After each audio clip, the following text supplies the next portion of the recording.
할렐루야. 비오는 날 새학교에 오신 여러분 진심으로 환영하고 축복합니다. 저희 목소리 들으시면 알겠지만 저는 이미 감기에 걸렸습니다. 예, 그럼에도 불구하고 하나님의 은혜는 저를 통해 흘러가더라고요. 컨디션이 안 좋고 그렇지만 그런데 컨디션이 더 좋은 것 같은 거 있잖아요. 컨디션이 분명히 안 좋거든요. 몸은 안 좋고 그런데 찬양을 드릴 때 더 기분이 좋고 더 행복하고 그런 마음들은 무슨 마음일까요? 하나님 주시는 귀한 메시지가 우리 가운데 임하기 원합니다. 그래서 찬송 중에 저희가 드리는 찬양 중에 그런 첫 곡이 그렇습니다. 나의 사랑 나의 어여쁜 자여 일어나 함께 가자, 그렇게 말씀하십니다. 그런 메시지가 주님께서 우리에게 들려지는 메시지로 들으시길 원합니다. 기도하고 시작할게요. 사랑이신 하나님 아버지, 하나님의 은혜가 이 자리에 충만하게 원합니다. 하나님 주시는 은혜와 사랑 가운데 하나님의 자녀들이 축복하여 주시고, 하나님 이 자리에서 찬송 드리고 말씀 드리고 기도할 때 하나님 모든 문제가 해결되어지고 하나님 가운데 역사하실 그 큰 은혜를 정말 우리가 생각하고 있었던 그 이상으로 부음받을 수 있는 그런 귀한 시간 되도록 하나님 인도하여 주시옵소서. 예수님의 이름으로 기도드렸습니다. 아멘. 같이 찬양하겠습니다. 우리 주님께서 우리에게 메시지를 전달하십니다. 같이 가자고 그렇게 말씀하십니다.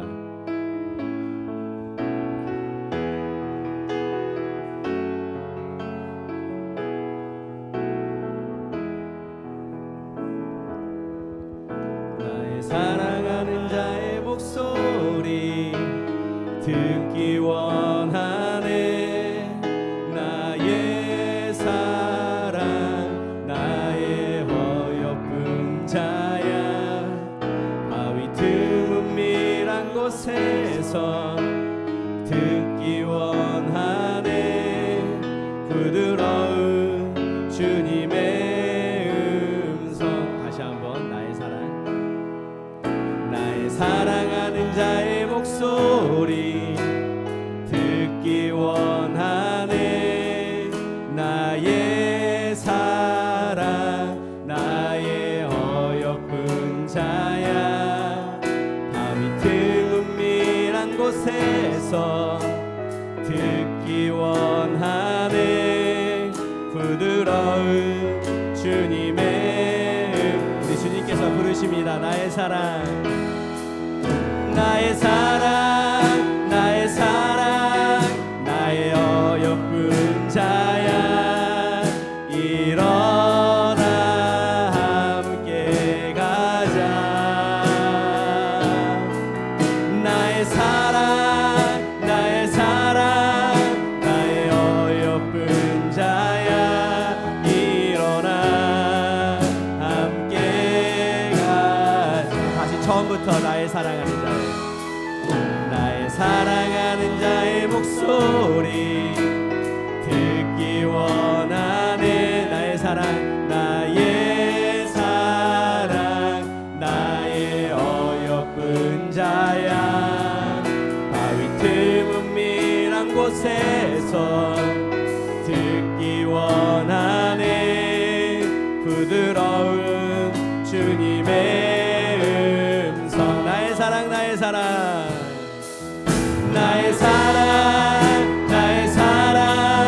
나의 어여쁜 자야, 일어나 함께. 주님께서 이 자리에 계신 여러분을 부르시고 계십니다. 나의 사랑 나의 어여쁜 자야, 일어나 함께 하자.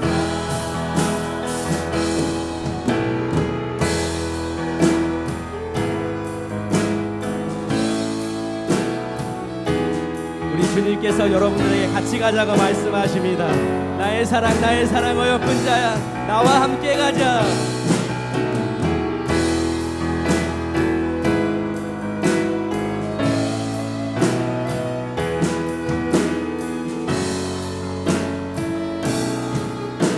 나의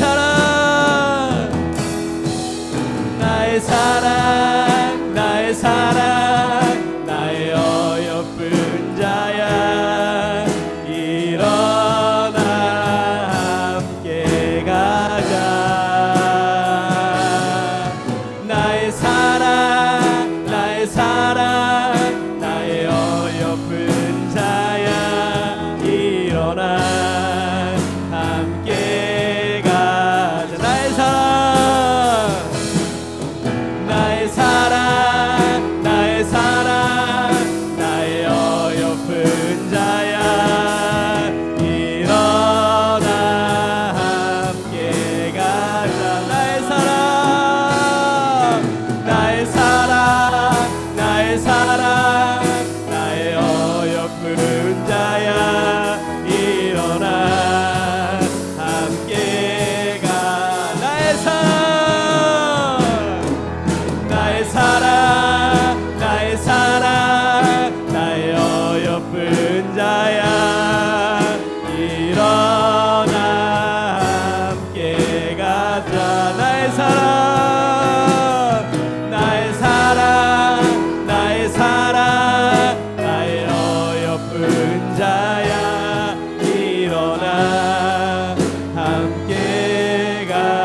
말씀하십니다. 같이 가자고.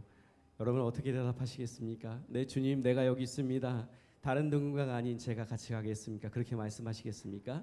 그렇게 말씀하신 여러분이 되기를 축복합니다. 할렐루야.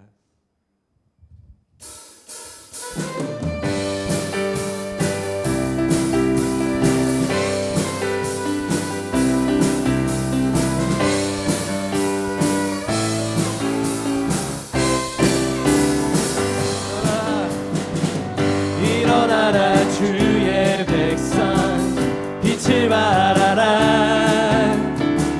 주가 너의 영광으로 임하시리라.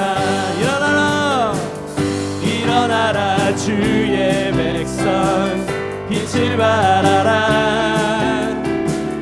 주가 너의 영광으로 임하시리. 다시 한번 일어나라 주의 백성 빛을 발하라. 주가 너의 영광으로 임하시리라. 온 세상이 어둠 속에 헤매고 있지만 주가 너와 함께 계셔 회복을 명하리라. 일어나라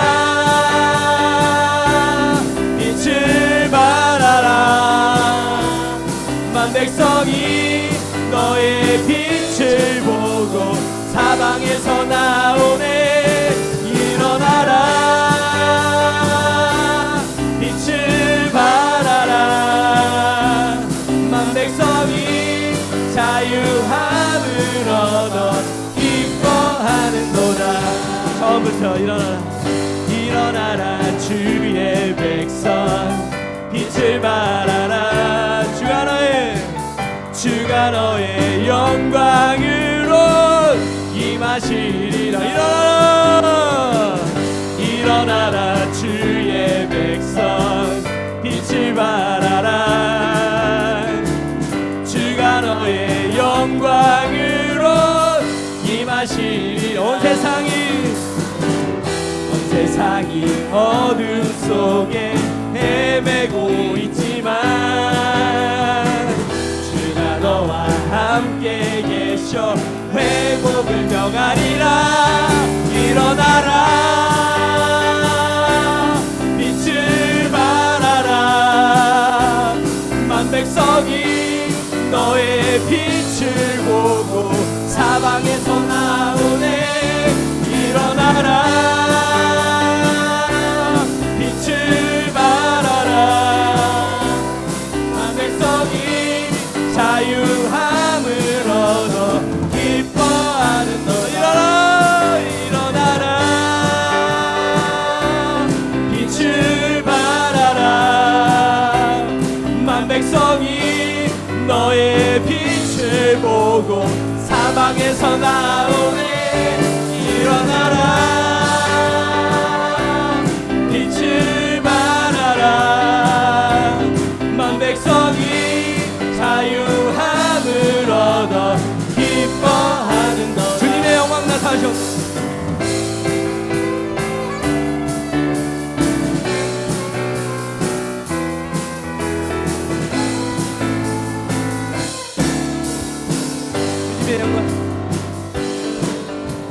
주님의 영광 나타나. 권능으로 임하셨네. 권능으로 임하셨네.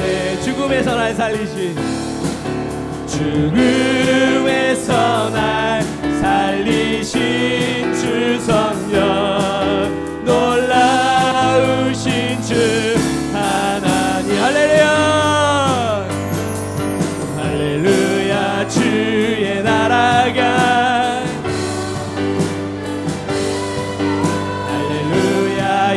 임하소서. 얻게 되리 나는 선포하리. 만왕의 왕 예수 주의 나라 임하시. 우리 처음부터 주님의 영광 나타나셨네. 주님의 영광 나타 권능으로 우리에게 임하셨습니다.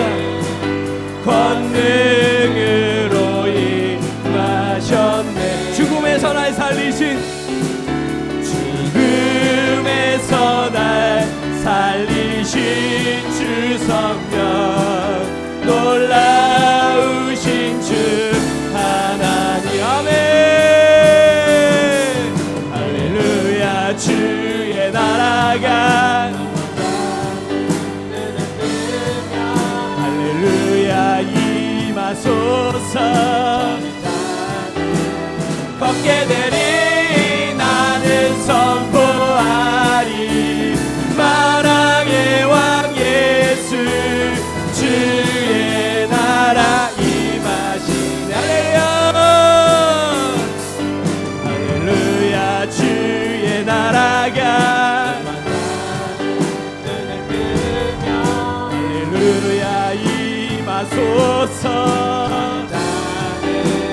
걷게 되리 나는 선포하리, 만왕의 왕 예수, 주의 나라 임하신. 나는 선포하리,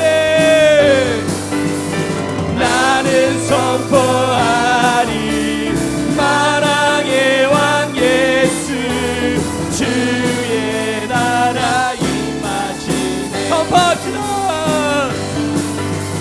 나는 선포하리, 만왕의 왕 예수, 주의 나라 임하시니. 나는 선포하리,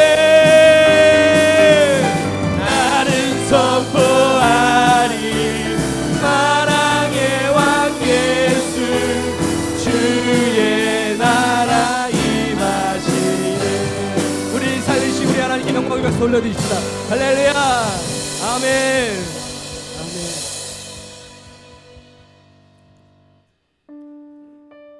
우리는 찬양하며 전진할 것입니다. 모든 열방이 주볼 때까지 우리 말씀 가운데 임하실 것입니다. 주님께서 가나가면 가고 멈춰 살아가면 멈춰 서실 것입니다. 그런 하나님의 자녀답게 살 것입니다. 좁은 문 좁은 길이라 할지라도 우리가 성령으로 승리하며 나갈 것입니다. 주님의 영광이 우리 가운데 깊이 관여하실 것입니다. 같이 계실 것입니다. 같이 함께 가실 것입니다. 여러분 믿으십니까? 그런 찬양 가운데 거하시길 축복합니다.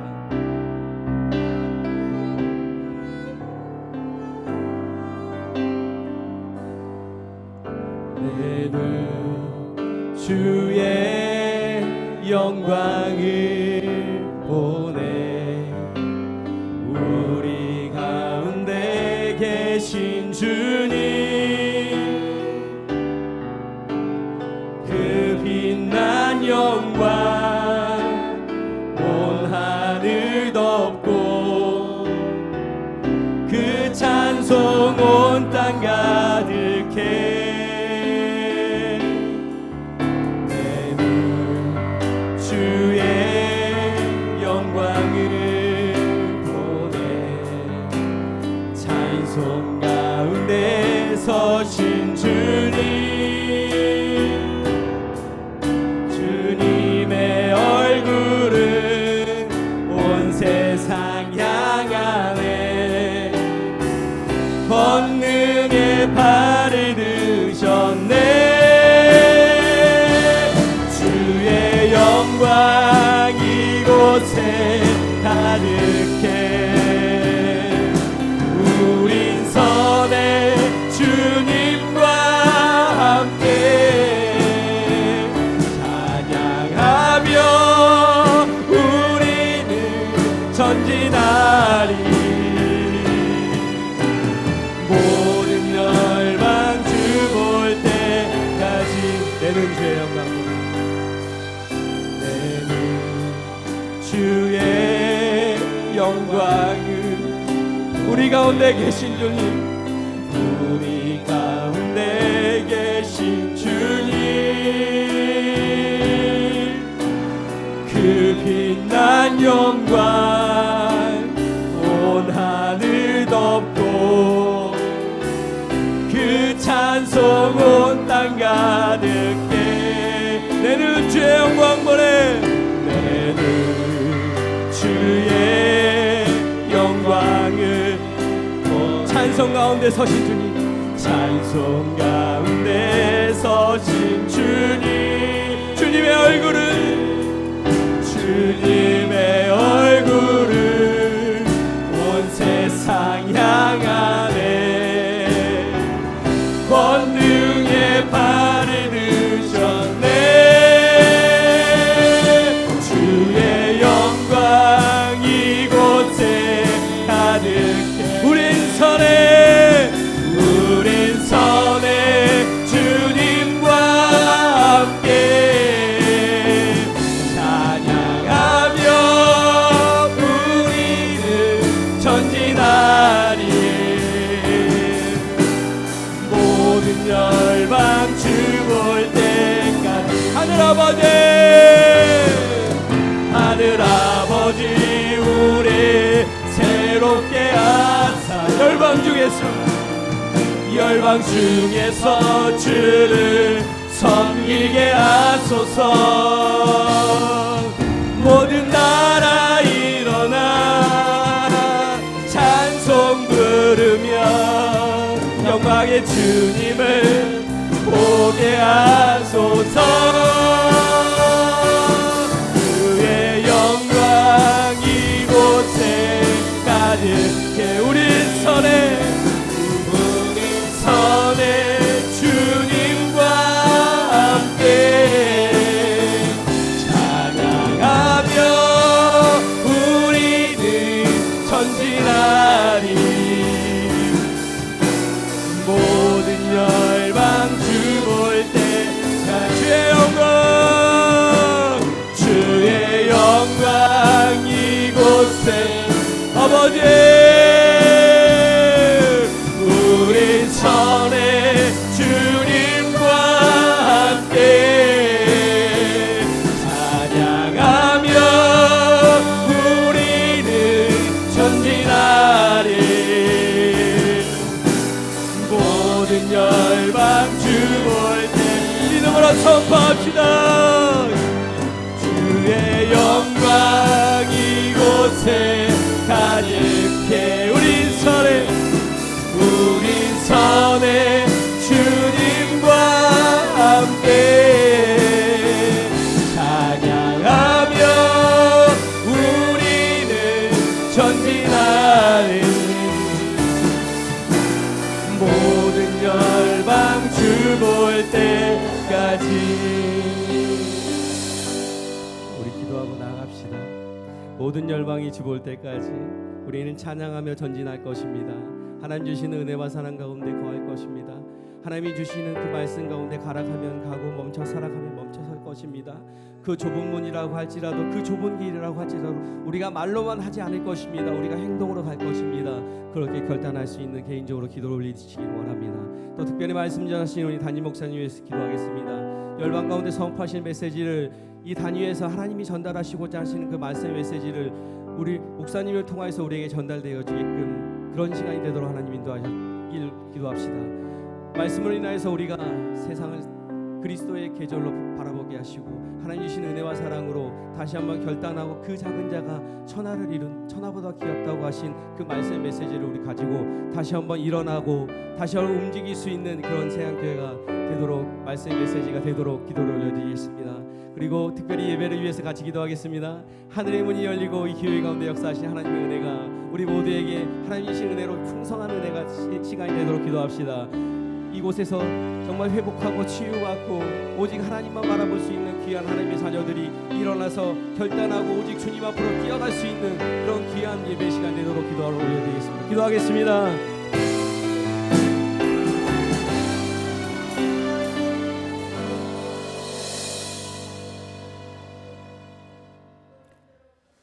사랑의 하나님, 2019년도 마지막 12월을 시작하는 날입니다.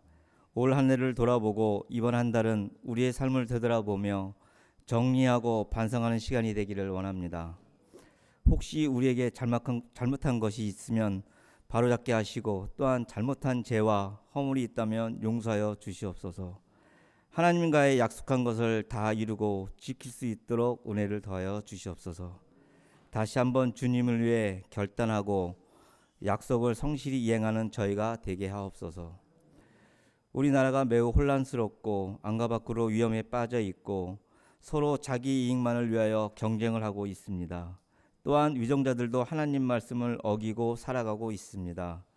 하나님 아버지, 저희 민족을 깨닫게 하여 주시고 이스라엘 민족을 구원하여 주시고 기적을 보여주신 것처럼 우리나라의 어려운 처지와 모든 상황을 해결하여 주시고 다시금 민족 복음화의 운동을 기적을 베풀어 주셔서 건강한 나라로 거듭나게 하여 주시옵소서. 정치, 사회, 경제 모든 것이 올바른 자리로 돌아갈 수 있도록 위정자들을 깨닫게 하여 주시고 하나님의 말씀대로 살아갈 수 있도록 만들어 주시옵소서. 또한 북한 동포들에게도 평강을 내려 주시옵고 하나님의 말씀과 기도가 하루빨리 울려 퍼질 수 있도록 은혜를 베풀어 주시옵소서. 세계 각지에서 활동하시는 선교사님들의 기도드립니다. 열악한 환경과 목숨을 내걸고 하나님의 말씀을 전파하시는 선교사님과 인도에서 선교하는 이재한 선교사님의 어려움과 경제적, 정치적, 안전 문제 또한 자녀들의 교육 문제 등 많은 고난이 있습니다. 이런 역경을 오로지 하나님의 말씀으로 의지하면서 같이 동행하는 역사가 이루어질 수 있도록 용기와 지혜를 주시옵소서. 세안교회를 사랑하시는 주님, 모든 부서 및 셀들이 하나님 앞에 온전한 공동체로 거듭나게 하여 주시고 교회를 위해 섬기는 일에 앞장서게 하시고 세계 선교에도 작은 힘이라도 보탬이 되게 하여 주시옵소서. 또한 선교 복음화에 대해 더욱 절실해지는 시간이 되게 하시고 각자가 복음화에 어떻게 쓰일 것인가 고민하는 시간 되게 하여 주시옵소서. 12월 29일 장로 임직식을 계획하고 있습니다. 주님의 은혜로 잘 진행되게 하여 주시옵고 하나님 말씀을 전해주실 홍용철 담임 목사님의 건강과 가정을 지켜주시고 주님의 은혜가 넘쳐나게 하여 주시고 언제나 주님과 함께 하실 줄 믿습니다. 정의아 부목사님, 이은석, 이완 전도사님께도 영적으로 육적으로 더욱 강건하게 하실 것을 믿습니다. 또한 하나님께 찬양과 영광을 언제나 올리는 샤론 성가대와 크레시스 찬양대에게도 은혜를 듬뿍 주시옵고 언제나 말없이 뒤에서 봉사하는 주방, 안내, 차량 등으로 일하는 성도들에게 많은 은혜를 내려 주시옵소서. 하나님이 아닌 다른 것으로부터 삶의 생기를 얻으려 하지 말고 주님이 아닌 다른 것에 의지하지 하게 말고 오로지 주님을 의지하는 모습을 보여주도록 하시옵소서. 예배를 보는 동안 사탄 마귀가 틈타지 않게 하시옵고 오로지 주님과 교통하는 시간 되게 하실 줄 믿사오며 이 모든 말씀 예수 그리스도 이름으로 기도드립니다. 오늘 우리에게 주시는 하나님의 말씀은 사도행전 5장 34절에서 42절 말씀입니다. 다 함께 일어나서 한 절씩 교도하시고 마지막 절은 합독하시겠습니다. 바리새인 가말리엘은 율법 교사로 모든 백성에게 존경을 받는 자라. 공회 중에 일어나 명하여 사도들을 잠깐 밖에 나가게 하고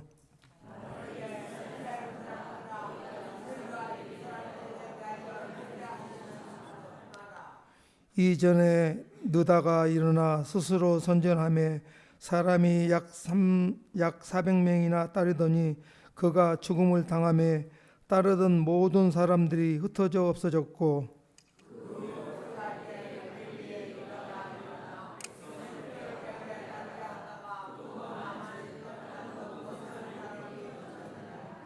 이제 내가 너희에게 말하노니 이 사람들을 상관하지 말고 버려두라.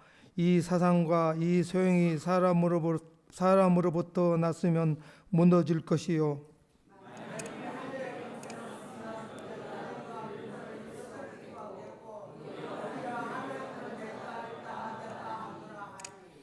그들이 옳게 여겨 사도들을 불러들여 책질하며 예수의 이름으로 말하는 것을 금하고 놓으니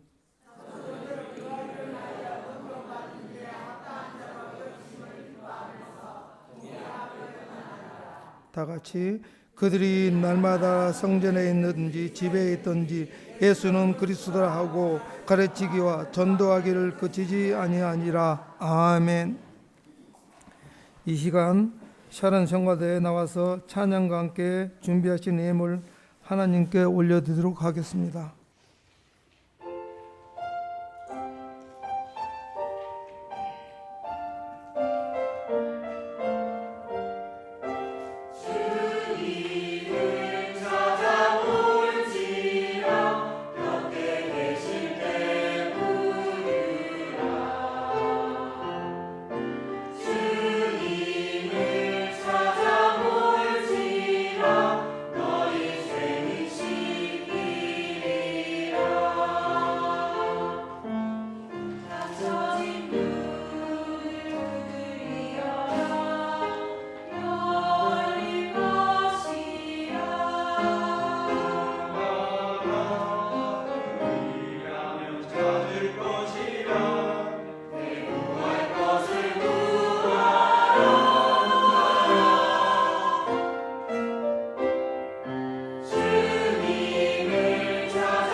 이 시간 홍정철 목사님 나오셔서 드린 예물 위에 기도해 주시고 3인칭의 하나님이라는 제목으로 하나님 말씀 전해 주시겠습니다.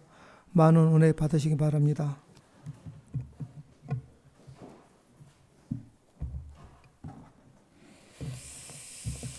오늘 성가대 찬양 가사 보니까 오늘 설교 제목과 되게 잘 맞습니다. 잘 맞고 또한 우리 또 클래식 찬양팀 찬양도 보면 항상 이게 영성 있는 그리고 또 예배를 위해서 또 많이 준비한 찬양이다 그런 생각을 하게 되는데 날마다 우리 수고하는 우리 찬양팀 성가대 더 하나님께 크게 쓰임 받도록 우리 함께 격려의 박수 바라도록 하겠습니다. 고맙습니다.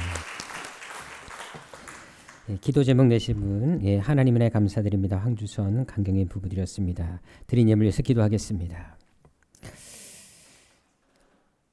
하나님이 허락하지 아니하시면 참새 한 마리도 땅에 떨어지지 않는 것처럼 오늘도 우리에게 움직일 수 있는 건강과 호흡과 힘을 주셨기에 이렇게 주님 앞에 나와 하나님을 예배할 수 있음에 감사드립니다.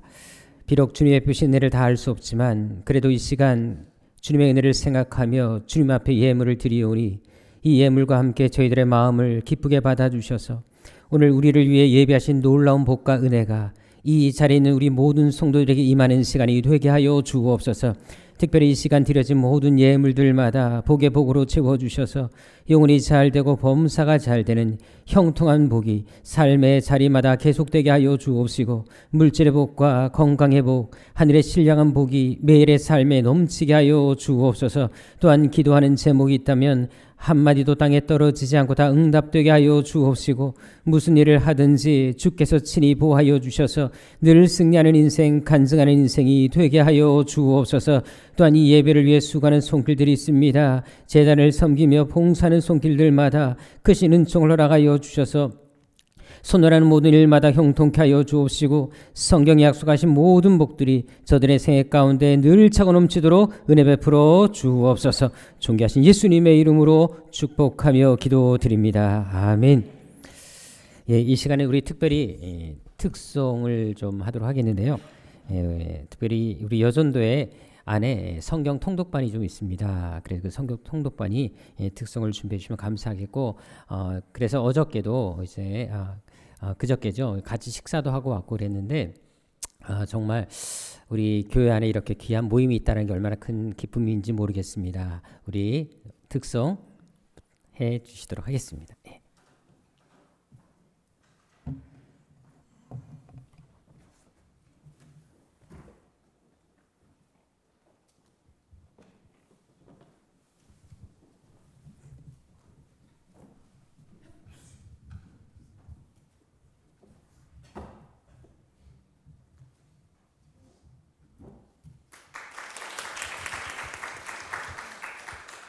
저희는 들리시나요? 저희는 올해 1월 1일부터 하루에 평일에는 3장 그리고 주말에는 5장씩 같이 성경을 통독하기로 약속을 하고 여선교회 회원이면 누구나 다 참여할 수 있는 이제 통독방을 하나를 만들었습니다. 그래서 맨 처음에 12명으로 시작을 했다가 중간에 더 빨리 많이 읽고 싶으셨던 여선교회 회원님들은 좀 더 진도를 빨리 나가시고 좀 게으른 사람들 6이 남아있거든요. 그런데 어쨌든 어제까지 성경 일독을 다 했어요. 그렇게 하다가 보니까. 그래서 감사합니다. 예, 되게 부족하고 저희들끼리 혼자서 하면 못하는 사람들이 남았는데 올해에는 더 많은 여선교회 회원님들이 같이 통독방에서 손잡기를 바랍니다. 그래서 저희가 되게 소박하고 못하는 찬양을 준비했는데 찬송은 199장 1절과 200장 1절이에요. 저희가 엄청 떨고 있으니까 같이 불러주시면 감사하겠습니다.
제가 많은 책들을 보고 또 많은 분들을 만나 보았는데요.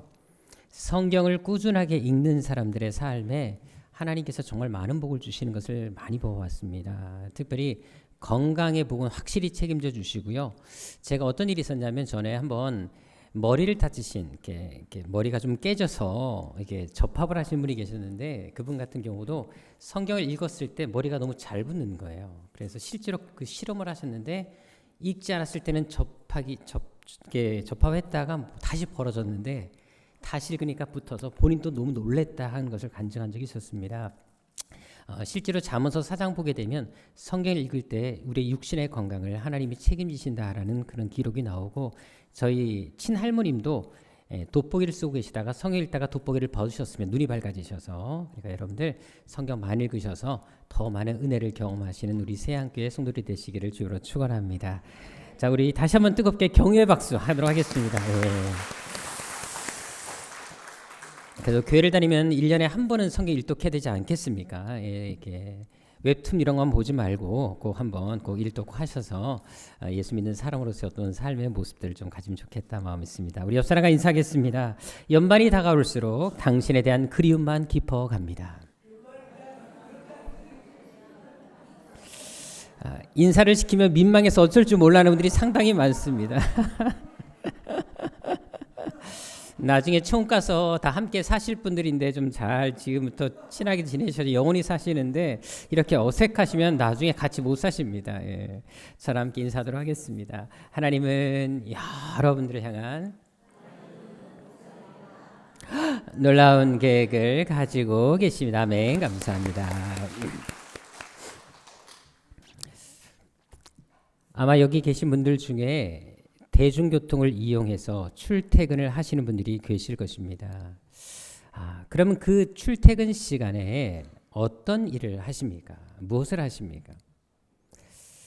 전에 한 기관에서 출퇴근 시간에 호감이 가는 사람과 비호감이 가는 사람에 대해서 1,500명을 대상으로 설문조사를 한 적이 있었습니다. 자, 그런데 어떤 사람들이 비호감을 갖게 하는 사람이고 어떤 사람이 호감을 갖게 하는 사람일까요? 먼저 비호감을 갖게 하는 사람들을 보게 되면 남자의 경우는 저런 여자를 보면 비호감이 생긴다라는 게 나왔는데요. 1위가 뭔지 아십니까? 비호감 1위 여성. 시끄럽게 통하는 여성이 비호감 1위로 나왔습니다.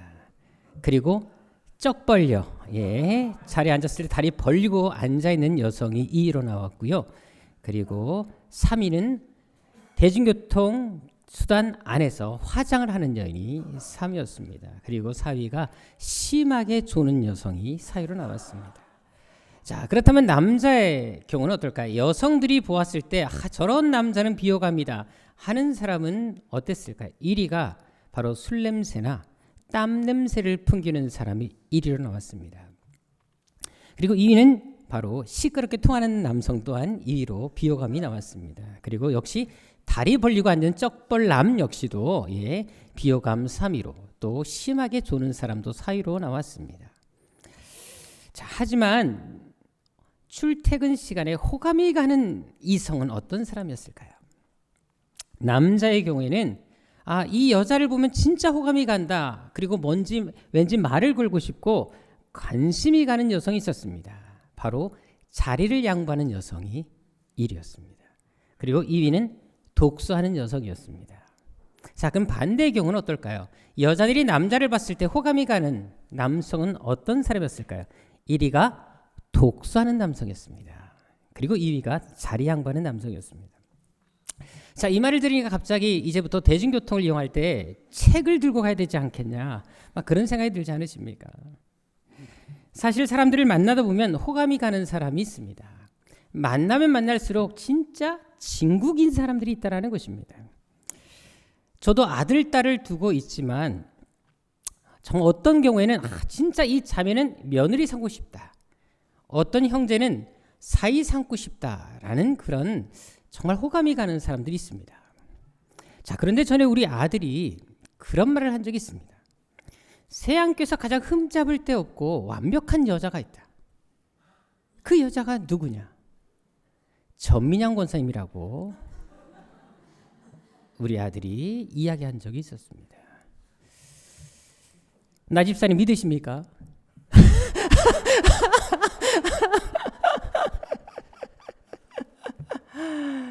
저도 성경을 볼 때마다 진짜 이 사람은 괜찮다, 매력적이다, 진짜 호감이 간다라는 사람이 있는 것을 볼 때가 있습니다. 특히 인간적인 면에서 볼 때 흠잡을 데가 없는 모든 조건을 갖춘 사람들이 등장하는 것을 볼 수 있습니다. 자, 그런데 오늘 본문에 나타난 가말리엘이라는 사람이 바로 그 중에 한 사람이었습니다. 먼저 이 사람을 이해하기 위해서는 이 사람의 집안 내력부터 알 필요가 있는데요. 원래 유대인들은 유대 사회를 지탱하고 있었던 큰 두 학파가 있었습니다. 그리고 그 학파를 형성했던 대단한 랍비 두 사람이 있었습니다. 바로 샴마이라는 사람과 힐렐이라는 사람이, 이 두 랍비가 유대 사회를 모든 근간을 이루고 있었고요. 유대교 사상을 지탱해 준 사람들이었습니다. 양대 산맥이었습니다.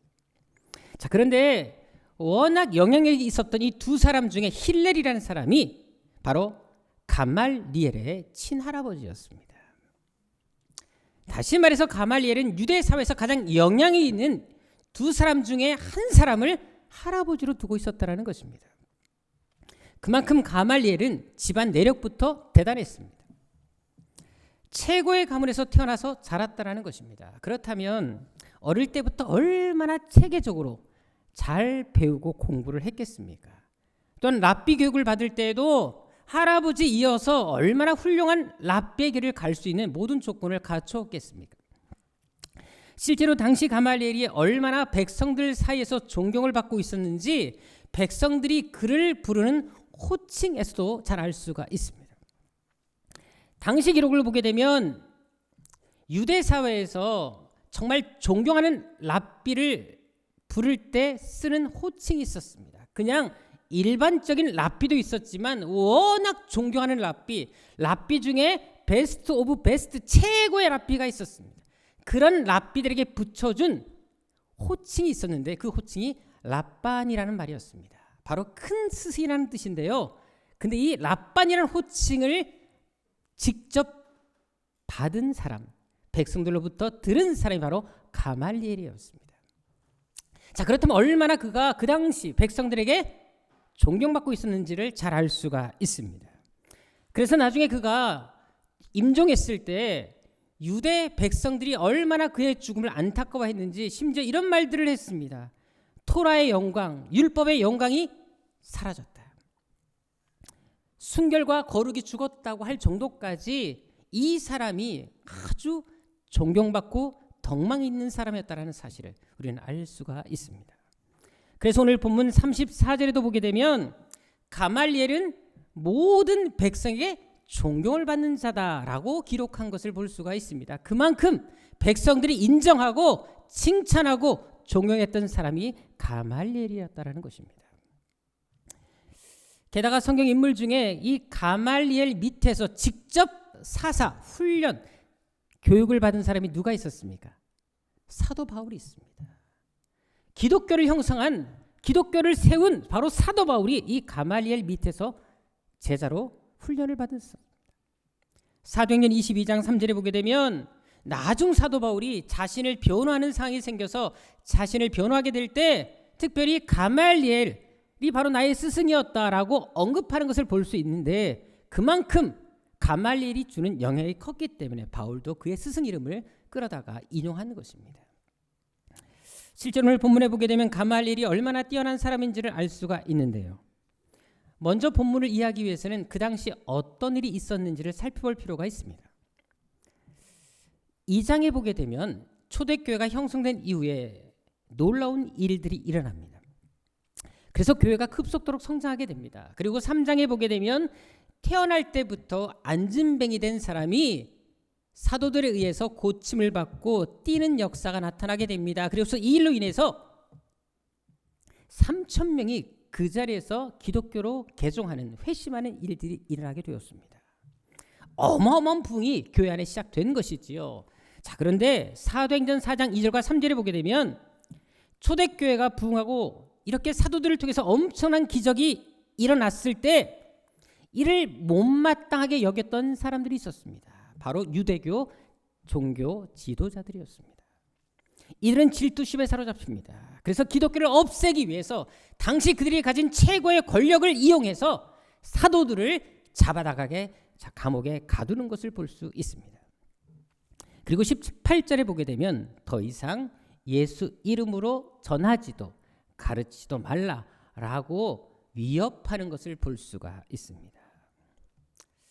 자, 이제 계속해서 예수님을 전하게 되면 최고의 권력을 가진 유대교 종교 지도자들에 의해서 죽임을 당할 상황이었습니다. 그런데도 사도들은 이 일을 포기하지 않습니다. 사도행전 5장 26절과 27절에 보게 되면 여전히 복음을 전합니다. 그래서 결국 또다시 사도들을 잡아다 가두는 것을 볼 수가 있습니다. 하지만 그럼에도 불구하고 협박하고 회유에도 도무지 변하지 않고 계속해서 예수를 전한다고 하니까 급기야 이 종교 지도자들은 분이 머리끝까지 차기 시작했습니다. 그래서 33절에 보게 되면 이 분노가 워낙 커서 이제 이 사도들을 죽이기로 결심한 것을 볼 수가 있습니다. 자, 그런데 이때 중재에 나선 사람이 있었습니다. 그리고 이 상황을 잘 극복하게 한 사람이 있었습니다. 그 사람이 바로 가말리엘이었습니다. 오늘 본문 34절에 나와 있는 것처럼 가말리엘이 일어나서 사도를 죽이고자 하는 그 종교 지도자들을 향해서 이런저런 이야기를 하는 것을 볼 수가 있습니다. 사실 지금 모든 종교 지도자들, 재판관들은 이미 감정이 격양된 상태였습니다. 자, 그런데 그런 격양된 감정을 한순간에 누그러뜨린다는 것은 결코 쉽게 할 수 있는 일이 아니었습니다. 더구나 당시 그 공회에 모인 재판하는 사람들의 숫자는 총 71명이었습니다. 자, 그런데 가말리엘 이 한 사람이 일어나서 말을 함으로 인해서 다른 70명의 사람들의 마음이 다 누그러진 것을 볼 수가 있습니다. 한마디에 가말리엘의 말 한마디에 70명의 사람들이 마음이 싹 바뀐 것입니다. 이것은 무엇을 말하겠습니까? 가말리엘은 언변이 뛰어난 사람이었습니다. 사람들을 잘 설득시킬 수 있는 능력을 가진 사람이었다는 것을 우리에게 보여주고 있습니다. 게다가 다들 흥분하고 감정적으로 일을 처리하려고 할 때도 거기에 전혀 동요하지 않고 차분하게 홀로 이 문제를 풀어가려고 하는 모습을 보십시오. 그는 매사에 일을 공정하게 처리하는 사람이었다는 것입니다. 사리 분별력, 판단력이 뛰어난 사람이었다는 것입니다. 더구나 36절, 37절에 보게 되면 그곳에 있는 사람들의 마음을 돌이킬 때도 그냥 무조건 말한 것이 아니라 그들이 충분히 납득할 수 있는 역사적 사실, 역사적 예를 가지고 와서 그들로 하여금 수긍할 수 있도록 하는 것을 볼 수가 있습니다. 논리적으로 설명해냅니다. 이것은 당시 가말리엘이 역사를 보는 통찰력도 뛰어났다는 것입니다. 그리고 탁월한 지식을 가지고 있었고 그 견문도 넓었기 때문에 이렇게 얘도 잘 끌어올 수 있었다는 것을 우리에게 보여주고 있습니다. 심지어 당시 사도들은 지금 죄인으로 신문을 받고 있는 상태였습니다. 자, 그런데 그들을 위해서 변호하게 되면 어떤 결과가 주어질까요? 게다가 당시 사도들은 유대 종교 지도자들에게는 눈의 가시 같은 존재였습니다. 따라서 조금이라도 그들을 변호하게 되면 가말 역시 그들의 편을 들어줬기 때문에 그의 명성에 치명적인 결과를 가져올 수 있는 상황이었습니다. 자, 그런데도 이런 위험을 감수하면서까지 사도들을 위해 변호하는 것을 보십시오. 이것은 비록 죄인이라 할지라도 무작정 죽일 것이 아니라 공정한 재판을 통해서 신문해야 된다는 사실을 말하고 있는 것입니다. 한마디로 죄인들의 입장에서 먼저 생각하고 그들을 이해하려고 하는 정말 너그러운 마음의 소유자가 가말리엘이었다는 사실을 우리에게 보여주고 있는 것입니다. 자, 한마디로 가말리엘은 세상적인 관점에서 본다면 흠잡을 데 없는 사람이었습니다. 생각, 지식, 행동이 모두 균형 잡힌 사람이었다는 것입니다. 자, 사실 이 정도 되면 매력 있지 않습니까? 호감 가지 않겠습니까? 인간적인 면에서 본다면 완벽한 조건을 가진 사람이 가말리엘이었다는 것입니다. 어떻게 보면 이런 사람들이 교회에 좀 많이 있었으면 좋겠다, 그런 생각을 우리는 할 수가 있습니다. 또 교회에 이런 사람들이 꼭 필요한 사람일 수도 있다라는 것입니다. 자, 그런데 문제는 하나님의 관점입니다. 세상적인 관점, 인간적인 조건을 보게 되면 너무나 완벽하고 부족함이 없는 사람, 지혜도 충만하고 그리고 통찰력도 뛰어나며 지식도 많았고 사람들을 설득시키는 능력도 있었던, 그리고 정말 공정했던 사람, 마음도 너그럽던 이 사람이 하나님 편에서는 어땠을까요? 인간적인 관점이 아니라 신앙적인 관점에서 본다면 그는 어떤 사람이었겠습니까? 세상적인 조건이 아니라 영적인 조건에서 본다면 그는 하나님 앞에 어떤 사람이었겠습니까? 물론 겉으로 봐서는 신앙적으로도 괜찮은 사람처럼 보입니다. 오늘 본문 39절에 보게 되면 그는 하나님께 대한 신앙, 경외심을 가지고 있었다는 사실을 우리는 볼 수가 있습니다. 그런데 문제는 거기까지가 전부였습니다. 사실 신앙에게 가장 필요한 것이 있지 않습니까? 사도들이 누누이 강조했던 복음의 메시지가 있었습니다. 그런데 그에게는 이것이 결여되어 있었습니다. 바로 예수 그리스도를 바로 아는 지식이 결여되어 있었다는 것입니다. 실제로 30절 31절에 보게 되면 사도들은 이 재판 자리에서도 계속 예수를 증거합니다. 예수의 이름으로 이 병자가 나은 것이며 기적이 나타나는 것이다. 열심히 예수를 증거합니다. 예수의 부활을 증거합니다. 하지만 가말리엘은 예수 그리스도의 이름으로 일어난 그 기적을 듣고서도 사도들을 통해서 직접 그것을 경험했음에도 불구하고 이 사실을 어떻게 받아들이고 있습니까? 오늘 본문 38절에 나와 있는 것처럼 이것은 단순히 사람의 소행일 수 있다라고 말을 합니다. 우연히 일어난 일일 수 있다라는 것입니다. 물론 하나님의 역사일 수 있지만 또한 인간의 역사일 수 있다라고 단정한 것을 볼 수가 있다라는 것입니다. 한마디로 그는 당시 사도들이 전하는 말, 사도들이 일으킨 기적을 온전히 신뢰하지 않았다라는 것입니다. 예수 그리스도를 받아들일 준비가 전혀 되어 있지 않았다는 것입니다. 그는 반쪽짜리 신앙을 가진 사람이었다는 사실을 우리는 분명히 기억할 필요가 있습니다. 사실 오늘날에도 보면 우리 주위에 그런 사람들을 얼마든지 발견할 수가 있습니다. 하나님을 믿는데 또 하나님을 믿는다고 고백하는데 하나님의 뜻대로는 살지 않는 사람들을 볼 수가 있습니다. 성경에 대한 지식도 있습니다. 자, 그런데도 불구하고 성경이 말씀하시는 대로는 살지 않는 경우를 볼 수가 있습니다. 주일마다 교회는 나옵니다. 그런데 거기까지가 전부입니다. 더 이상 성장 변화가 없습니다. 한마디로 무늬만 그리스도인인 사람들이 많다라는 것입니다. 그래서 요한 웨슬리 목사님은 그리스도인이면서 뭔가가 부족한 사람, 뭔가가 결여된 사람들을 가리켜서 이렇게 표현합니다. 거의 그리스도인이라는 표현을 쓰고 있습니다. 그런데 저는 여기에 덧붙여서 그리스도인들 중에는 4가지 부류가 있다고 저는 생각합니다. 첫 번째로는 조금만 그리스도인인 사람이 있고 또 한 사람은 반쯤 그리스도인인 사람이 있다는 것입니다. 그리고 요한 웨슬리 목사님 말씀한 것처럼 거의 그리스도인이 있습니다. 그리고 마지막으로 진짜 그리스도인이 있다는 것입니다. 하지만 여러분 진짜를 빼고 다 문제가 있지 않겠습니까? 실제로 가짜 휘발유, 가짜 위조 화폐를 생각해 보십시오. 아무리 비슷하게 99% 닮게 만들어도 위조 지폐는 가짜입니다. 다시 말해서 진짜 그리스도인 외에는 엄격히 말해 다 가짜 그리스도인이라는 것입니다. 아무리 거의 그리스도인이라 할지라도 가짜라는 사실을 우리는 인정할 수밖에 없습니다. 아무리 흉내를 잘 낸다 할지라도 가짜의 그 근본은 바뀌지가 않습니다. 전에 미국 경제 공황이 찾아왔을 때 이 미국에 되게 경제적으로 어려운 상황이 있었을 때 실제로 유행했던 일이 있었습니다. 이야기가 있었습니다. 한 청년이 이제 워낙 경제적으로 어려우니까 이제 뭔가 일자리를 찾기 위해서 이리저리 알아보고 있었습니다.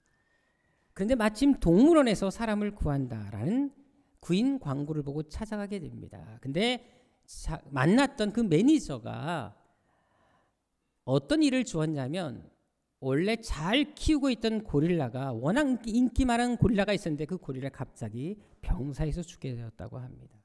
그러니까 이 고릴라를 다시 구할 때까지 사람들이 이 고릴라를 보기 위해서 많이 찾아오는데 고릴라가 없으면 안 되니까 고릴라 복장을 하고 동물원에 들어가서 골라 흉내를 내달라는 것이 바로 알바였습니다. 그 일을 맡게 됐습니다. 솔직히 마음에 내키지 않았지만 돈이 궁하니까 할 수 없이 그 일을 하게 됐습니다. 사람이 갑자기 고릴라로 분장을 해서 옷을 입고 좀 멀리 거리가 떨어져 있으니까 골라 흉내를 냈는데 의외로 사람들의 반응이 좋았습니다. 그래서 막 먹을 것을 던져주고 반응을 잘해주고 막 박수를 쳐주니까 이 사람도 신이 났습니다. 이왕 하는 거 제대로 하자. 그래서 그네까지 올라갔습니다. 열심히 타다가 그네가 끊어지고 말았습니다. 근데 떨어진 곳이 하필 사자굴이었다는 것입니다. 사자는 골리아가 자기 굴에 떨어진 것을 보고 포효합니다. 그리고는 골을 향해 다가갔습니다. 자, 그러니까 사람들이 다들 놀라서 이 모습을 보기 위해서 다들 몰려왔습니다. 자, 순간 사자가 달려오니까 이 곰 분장을 한 청년이 사람 살려라고 말을 했습니다. 그때 사자가 고릴라 청년을 향해서 이렇게 말을 했습니다. 야, 입 다물어. 안 그러면 우리 둘 다 해고야. 알고 보니까 이 사자도 알바생이었습니다. 결국 둘 다 가짜였다라는 것입니다. 진짜가 아닌 무늬만 고릴라, 무늬만 사자였다라는 것입니다. 오늘 본문의 가말리엘이 바로 그랬습니다. 하나님의 이름을 언급합니다. 하나님을 잘 믿는 것처럼 보여집니다. 그런데 정작 하나님이 보내신 예수 그리스도를 받아들이지도 않았고 제대로 믿지 않았음을 알 수가 있습니다. 그래서 사도들이 전하는 복음을 듣고서도 이 사람들을 상관하지 말라, 내버려 두라 라고 말을 합니다. 그 말은 결국 나도 상관하지 않겠다 라는 뜻입니다. 실제로 그가 바른 신앙을 가진 사람이 아니었다라는 것은 예수님이 십자가에 죽임을 당한 사실에서도 찾아볼 수가 있습니다. 왜냐하면 예수님도 지금 사도들이 신문받고 있는 이 자리에서 똑같이 재판을 받았기 때문에 그렇습니다. 당시 가말리엘은 공회 회원이었습니다. 그래서 예수님을 재판할 때 그도 역시 이 자리에 있었습니다. 따라서 그는 예수님을 죽이는데 가담할 수밖에 없었다는 것입니다. 왜냐하면 가말리엘의 찬성과 동의가 없었다면 예수님은 십자가에 처형당하지 않았을 것입니다. 근데 예수께서 십자가에 죽었다는 것은 가말리엘 역시 예수님이 죽음을 당할 때 동조했다는 사실을 우리에게 말해주는 것입니다. 이것은 역시 가말리엘이 예수를 몰랐다는 것을 말해줍니다. 자, 그렇다면 얼마 전에는 예수님을 죽이는 데 동의했던 그가 왜 지금은 사도들을 변호해주고 있는 것일까요? 이 사람이 크리스찬이기 때문에 신앙이 좋아져서? 아닙니다.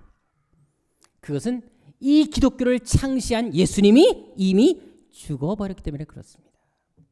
오늘 본문 36절 37절에도 보면 이 가말리엘이 예를 들 때 어떻게 됩니까? 전에도 이런 사람들이 있었다. 어떤 종교를 창시한 사람들이 있었다. 근데 그 교주가 죽고 나니까 다 흐지부지 됐다 라고 얘기를 합니다. 그러니까 이들 역시도 어차피 예수가 죽은 다음이니까 지금 잠깐 반짝이다가 사라질 종교다 라고 말하는 것입니다. 그러니까 더 이상 상관하지 말고 내버려 두라 라고 말을 한 것이었습니다. 이것은 그가 하나님을 믿고 있지만 참 신앙의 소유자가 아니었다라는 것을 우리에게 분명히 증거해 주고 있습니다. 비록 인격도 훌륭했습니다. 배운 것도 많았습니다. 존경받을 만한 모든 조건을 갖추고 있었습니다. 그런데도 불구하고 그는 무늬만 신앙인이었다라는 사실을 우리는 꼭 기억할 필요가 있습니다. 하지만 여러분들 참 그리스도인의 삶은 어떤 삶일까요?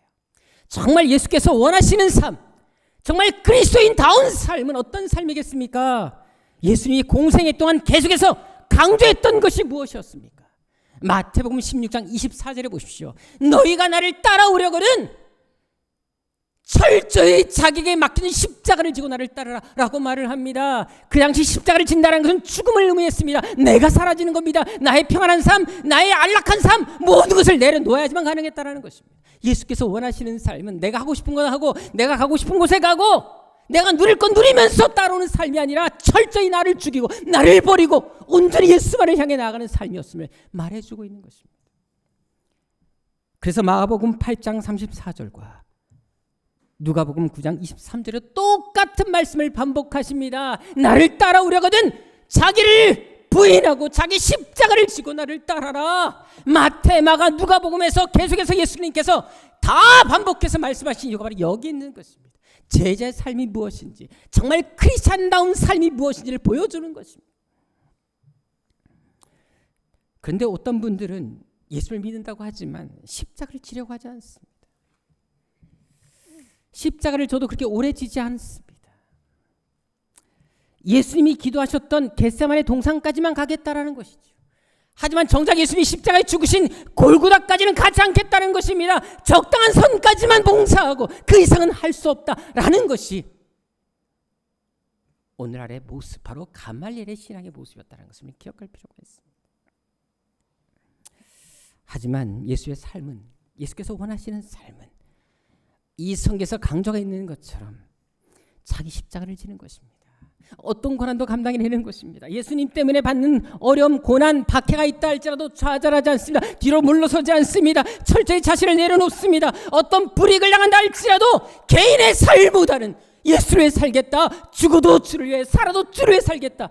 이것이 그리스도인의 삶이라는 것을 우리는 반드시 기억할 필요가 있습니다. 실제로 오늘 본문 40절에 나타난 사도들을 보십시다. 이들은 예수 이름 때문에 채찍질을 당합니다. 또 예수 이름을 조금도 말하지 말라고 위협함을 당합니다. 협박을 받습니다. 자, 그래도 불구하고 지금도 한 번도 아니고 지금 여러 차례에 걸쳐서 이런 일들을 당하고 있는데도 불구하고 그가 한 것이 무엇입니까? 41절 42절에 나와 있는 것처럼 절대 그들과 타협하지 않습니다. 알겠습니다. 숭하지 않습니다. 안 됩니다. 하나님께 순종하는 것이 맞습니다. 라고 고백합니다. 어떤 타협의 여지를 남겨두지 않습니다. 죽을지라도 이 길을 가겠다. 이것이 사도들의 모습이었습니다. 제가 신학교에 입학했을 때 교수님들을 통해 소개받은 책이 있습니다. 마틴 부버라는 학자가 쓴 나와 너라는 책입니다. 원 제목은 Ich und du라는 그런 책인데요. 나와 너라는 책이었습니다. 이 책에서는 하나님과의 인격적인 만남이 얼마나 중요한지를 강조합니다. 근데 이분이 원래 이 책을 쓴 이유가 있었습니다. 20세기 초에 유대인들을 중심으로 이전에 유대인들의 영광을 재현하자라는 시오니즘이라는 운동이 일어난 적이 있었습니다. 자, 그래서 이 부버라는 이분도 이 시오니즘에 대한 꿈과 소망을 가지고 이제 어떻게 하든 이 운동을 일으키기 위해서 힘썼던 사람이기도 했습니다.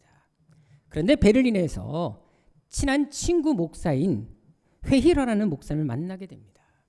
그 목사님을 만나서 이제 자기가 가지고 있는 꿈에 대해서, 시오니즘에 대해서 열심히 10번을 토하게 됐습니다. 한참 이야기한 다음에 이제 헤어지게 되는데 그 친구 목사님이 이 부부에게 이렇게 말을 한 것입니다. 부부, 자네에게 할 말이 있네. 자네가 지금까지 시오니즘에 대해서 이야기했는데 물론 시오니즘을 논하는 것도 중요하지만 우리에게 그것보다 더 중요한 것은 신앙이라고 생각하네.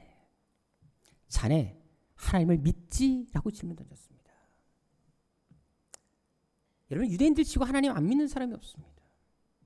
근데 이 말을 딱 갑자기 질문을 받았을 때 당황했다는 것입니다. 얼떨결에 당연히 믿지라고 대답했다고 합니다. 근데 친구가 떠나고 났을 때, 친구 목사님이 떠나고 난 다음에 이 부버라는 사람은 그 자리를 떠날 수가 없었습니다. 계속 그 질문이 머릿속에 맴돕니다. 과연 나는 어떤 하나님을 믿는가에 대해서 고민에 빠지기 시작했습니다. 늘 삶에서 하나님에 대해서 이야기했고, 그리고 늘 하나님이 내 삶의 자리에 있는 거로 생각했는데 그 친구의 질문은 달랐습니다. 너 정말 하나님 믿니?라는 그 질문에 고민에 빠졌습니다. 보니까 자기 신앙은 하나님을 믿는 것 같기도 하지만 또 안 믿는 것 같고 애매한 모습인 것을 발견하게 됩니다. 왜 이렇게 희미할까? 왜 이렇게 적당히 예수를 믿을까? 왜 적당히 하나님을 믿는 것일까? 회의에 빠지기 시작했습니다. 그래서 그는 이 일을 계기로 중요한 결론을 얻게 됩니다. 나는 지금까지 하나님을 3인칭의 하나님, 나와 관계없는 하나님으로 알고 있었구나. 지금까지 내가 믿던 하나님은 성경책 속에 계신 하나님이었지 내 삶에 아주 깊이 가까이 와 있는 하나님이 아니었구나. 하나님은 나와의 친밀한 하나님이 아니라 멀리 떨어진 제3의 하나님이었구나 하는 사실을 깨닫게 됩니다. 그래서 그것을 깨닫고 쓴 책이 바로 나와 너라는 책이었습니다. 그래서 그는 이 책을 통해 하나님과의 인격적인 만남이 정말 중요하다. 신앙인들은 교회를 다니는 것이 중요한 것이 아니라 예수님과의 깊은 체험이 중요하다라는 것을 깨닫게 됩니다. 왜? 인생에 얼마나 많은 만남이 있습니까? 지금도 여러분들 안에는 이 만남이 있지 않습니까? 근데 이 만남들 중에 과연 진정한 참 만남은 얼마나 되겠습니까? 대부분의 만남이 무의미한 만남이 많습니다. 생명 없는 만남이 있습니다. 피상적인 만남이 있습니다. 만나도 별로 큰 감동이 없는 만남도 있다라는 것입니다. 따라서 신앙생활 할 때 그런 만남이 아니라 하나님과의 관계 속에서도 제3자와의 그런 만남이 아니라 내 머릿속에 있는 하나님이 아니라 내 삶에 깊이 개입하시고 늘 동행하시는 그 하나님을 만나야 된다. 이것이 이 책의 주제인 것입니다. 왜요? 그 만남으로 나아가야지 우리 인생이 바뀔 수 있기 때문에 그렇습니다. 전에 김병삼이라는 목사님을 통해서 그런 이야기를 들은 적이 있는데요. 이분이 잘 아는 어떤 한 분이 방글라데시로 갑자기 선교사로 나가게 되었다고 합니다. 근데 참 뭐 잘 살던 분인데 갑자기 하던 일 다 멈추고 나이 들어서 선교사로 나가게 되신 거예요. 그래서 어떻게 나가게 됐냐? 왜 갑자기 평신도 선교사로 나가게 됐냐라고 질문을 던졌더니 이 선교사님이 이런 말을 합니다. 원래 자기는 40년 동안 교회에서 신앙생활을 하고 있었다고 합니다. 그중에 18년이나 성가대 지휘를 했다고 합니다. 그래서 자신은 늘 교회를 떠난 적이 없고 봉사도 열심히 했기 때문에 나는 거룩하다라고 생각했다고 합니다. 물론 딱 한 가지 걸리는 게 있었다 그래요. 그는 술을 좀 드시는 거였습니다. 그렇다고 자기는 그것이 별로 정죄되지 않았대요. 왜? 포금하는 것도 아니고 술집에 가는 것도 아니고 또 알코올 중독자가 아니고 그냥 식사할 때 반주로 마시는 술이었기 때문에 이 정도는 괜찮겠지라고 생각했다라는 것입니다. 근데 하루는 집회에 참석했다가 주님을 직접 인격적으로 만나게 됩니다. 자, 근데 주님을 알고 나니까 지금까지 죄로 여기지 않았던 모든 것들이 죄로 깨달아지게 되었다는 것입니다. 술집에 가지 않으면 되지, 취하지 않으면 되지라는 것들까지 모두 죄인 것을 깨닫게 되었다는 것입니다. 게다가 이분은 원래 성가대 지휘자였잖아요. 근데 지휘하면서도 똑같은 소절을 반복해서 부르는 것을 짜증냈다고 합니다. 그리고 기도를 3분 이상 해본 적이 없는 사람이었습니다. 근데 예수를 만나고 나니까 그렇게 살 수 없다라는 것입니다. 한 소절을 불러도 감동이 되고 기도도 저절로 몇 시간씩 하게 되면서 이것이 진정한 만남이었다는 사실을 알게 되었다는 것입니다. 그래서 그 잘하던 사업도 다 접어버리고 이제부터는 이렇게 살 수 없다. 주님도 나를 위해서 사셨고 나를 위해서 죽으셨는데 내 인생 남은 생애라도 주를 살아야 되지 않겠나 결심하고 사업을 다 정리하고 가장 그 낙후된 방글라데시로 선교사로 떠나게 된 것입니다. 결국 예수님을 제대로 만나니까 인생관이 바뀌게 된 것입니다. 삶의 방향과 목표가 달라진 것이지요. 그것은 우리도 마찬가지입니다. 예수를 제대로 만나면 우리의 삶의 인생관 가치관은 변하게 되어 있습니다. 삶의 모습은 바뀔 수밖에 없습니다. 만약 바뀌지 않았다면 아직 나는 예수를 인격적으로 만나지 못하고 있는 증거입니다. 왜요? 예수 안에 참 생명이기 때문에 그렇습니다. 예수 안에 참 능력이 있습니다. 그래서 예수를 만나면 변할 수밖에 없다는 것입니다. 은혜를 맛보면 중독될 수밖에 없습니다.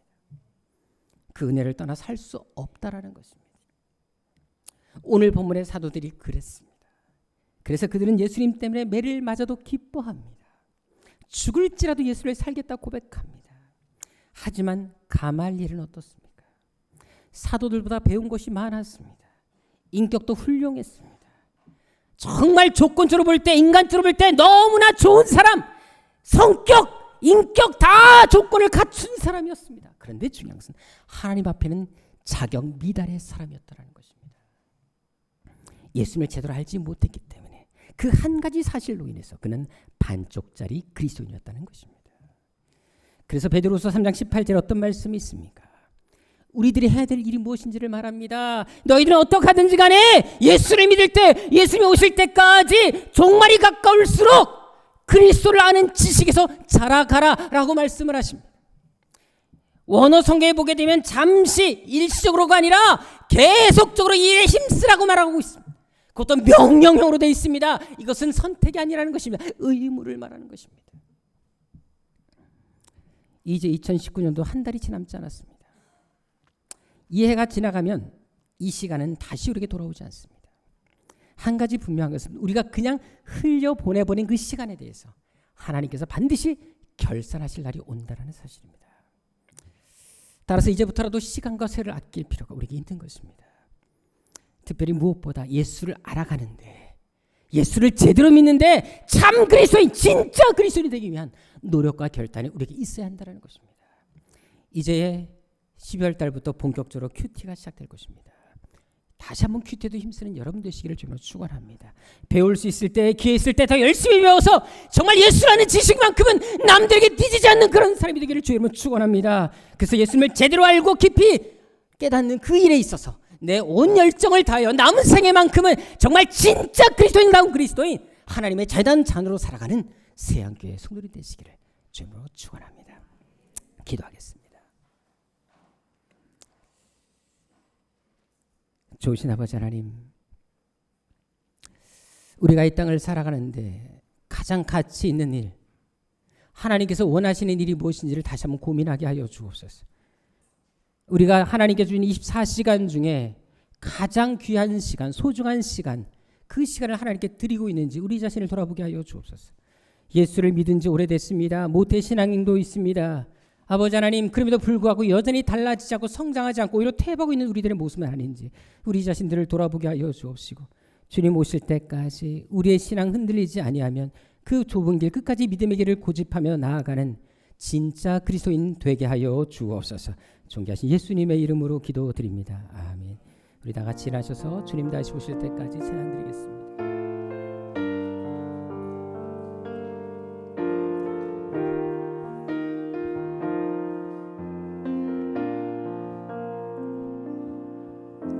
주님 다시 오실 때까지 나는 이 길을 가리라. 좁은 길 나의 십자가 지고 나의 가는 곳에서 나는 주님을 보리라. 영광의 내 주님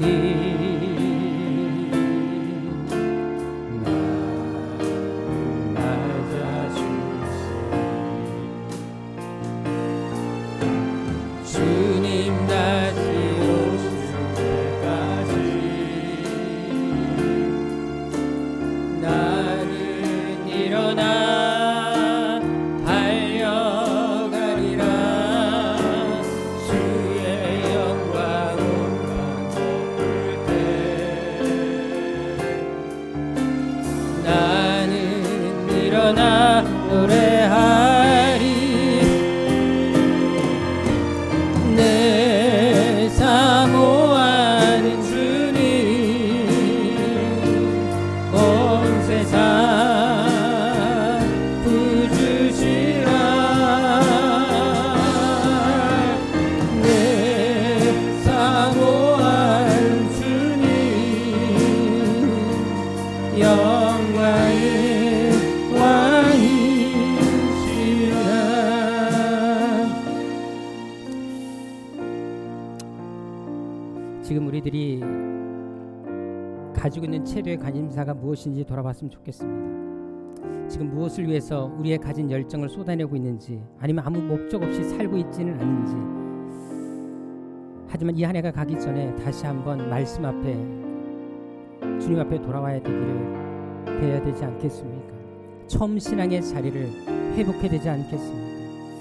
그런 마음으로 이 시간 다시 한번 이 남은 이 한 해, 이 한 달 동안 우리의 신앙을 회복하고 새롭게 결단의 시간이 됐으면 좋겠습니다. 이 시간 기도할 때 하나님, 내 안에 자리 잡고 있는 세상적인 관심 내려놓게 하여 주옵시고 영적인 일에 무관심했던 거 이 시간 회복하게 하시고 치유되게 하여 주옵시며 내 삶의 우선순위를 바로 세우게 하여 주옵소서. 다시금 내 안에 하나님을 향한 열정이 회복되게 하여 주옵소서. 말씀에 대한 열정, 예배에 대한 열정, 은혜에 대한 열정이 되살아나게 하여 주옵소서. 그래서 무늬만 그리스도인이 아니라 진짜 그리스도인, 이 시대 하나님의 자부심이 되고 자랑이 되는 성도 되게 하여 주옵소서. 이 시간 우리 간절한 마음으로 주여 세 번 외치고 기도하도록 하겠습니다.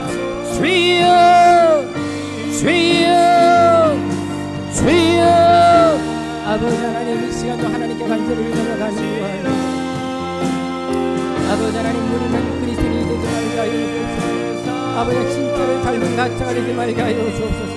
아버지 하나님, 진짜 그리스도인 되게 하여 주옵소서. 정말 하나님께서 원하시는 오리지널이 되게 하여 주옵소서. 그래서 하나님 우리를 통해 계획하신 일들, 아버지 하나님, 정말 하나님께서 이 시대 역사하고자 하는 그 놀라운 일들을 우리를 통해 되게 하여 주옵소서. 철저히 우리 자신을 돌아보며 회개하며 이제부터라도 우리 하나님 자신의 주님과의 깊은 만남을 통하여 우리의 삶이 달라지게 하여 주옵소서.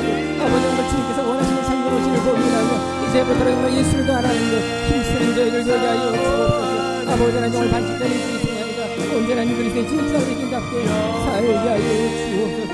아버지,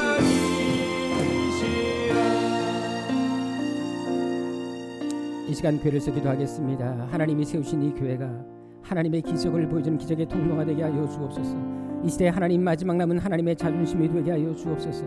특별히 이 일들을 위하여 온 교회 성도들이 깨어있게 하여 주옵시고 철저히 말씀 앞에 회개하며 주님과의 깊은 만남과 인격적인 교제가 있게 하여 주옵소서. 특별히 새함께 주신 12, 70, 300의 비전이 있습니다. 하나님 속히 이루어지게 하여 주시되 하나님 앞에 진짜 헌신된 사람들, 하나님을 더 깊이 알기를 원하는 그 사람들을 통하여 이 일이 성취되게 하여 주옵시고 하나님의 역사와 기적이 우리 새한길을 통해 반드시 이루어지는 것을 우리가 보고 간증할 수 있는 통로가 되게 하여 주옵소서. 우리를 사용하여 주옵소서. 우리 성도 한 사람 한 사람이 기적의 주인공이 되게 하여 주옵소서. 하나님의 비전의 역사의 주인공이 되게 하여 주옵소서. 이 시간 우리 간절함을 교회를 위해서 주여 세 번에 치고 기도하도록 하겠습니다. 주여, 주여, 주여. 아버지 하나님, 이 시간을 살아가는 구합니다. 아버지 하나님, 정말 이 땅을 살아가면서 우리 교회 주신 아버지 하나님 비전을 이루기 위해서 더욱더 힘쓰고 노력하고 열단하는 저희들 되게 하여 주옵시고 아버지 하나님, 정말 이 땅을 살아가는 동안 아버지 많은 시험도 있겠지만 아버지 하나님 자랑하시지 말게 하여 주옵소서. 오늘까지 일 보직하게 하여 주옵소서.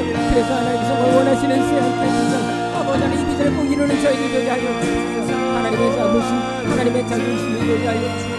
하나님의 자랑이 되게 하여 주옵소서. 그래서 하나님 진짜 지금부터는 진짜 되게 모든 것을 지게 하옵소서. 아버지 하나님, 정말 진짜 예수 믿는 사람 되게 하여 주옵소서. 그래서 하나님 내려오신 놀라운 은혜와 기적 내 삶을 통해 인생을 위하시고 우리 교회가 그런 역사를 간증하시고 아버지 하나님 도와주시고 아버지 하나님, 우리가 날마다 기도합니다. 외칩니다. 하나님의 자랑이 되게 달라고, 하나님의 자부심이 되게 달라고, 하나님의 자존심을 지켜드리는 교회 성도 되게 달라고 날마다 부르짖습니다. 하지만 아버지 하나님, 말로만 하는 것이 아니라 아버지 하나님, 진짜 그리스도인이 되었을 때 그것이 가능하지 않겠습니까? 하나님은 100% 진짜를 원하십니다. 99% 진짜일지라도 1%가 가짜면 가짜일 수밖에 없지 않습니까? 아버지 하나님, 이제부터라도 진짜 그리스도인이 되기 위한 결단이 우리 안에 있게 하여 주옵시고 그래서 아버지 하나님, 예비하신 놀라운 복, 성경이 하시는 모든 복들이 나의 것으로 만들고 우리 교회 것으로 만들 수 있는 새한교회 성도들 되게 하여 주옵소서. 아버지 하나님, 그 비전의 주인공 되기를 원하십니다. 아버지, 반드시 하나님께서 하실 것입니다. 진짜 그리스도인들을 통하여, 진짜 하나님의 사람들을 통하여 이루실 것입니다. 아버지 하나님, 무늬만 그리스도인 되지 말게 하여 주옵시고 무늬만 직분자가 되지 말게 하옵시며 무늬만 봉사하는 사람들이 되지 말게 하여 주옵시고 진짜 그리스도인, 진짜 하나님 자녀 되게 하여 주셔서 우리 새한교회를 통하여, 우리 새한교회 성도들을 통하여 하나님의 역사가 온전히 이루어져가는 것을 보게 하여 주옵소서. 이제는 우리 주님 예수 그리스도의 은혜와 우리 아버지 하나님의 지가신 사랑하심과 성령의 교통하심이 무늬만 그리스도인이 아니라 진짜 그리스도인 되기를 원하며 하나님 앞에 온전한 그리스도인을 살기를 원하며 주님을 더 알아가기를 원하는 여기 모인 당신의 거룩한 백성들 머리 위에 이제로부터 영원토록 함께 있을지어다. 아멘.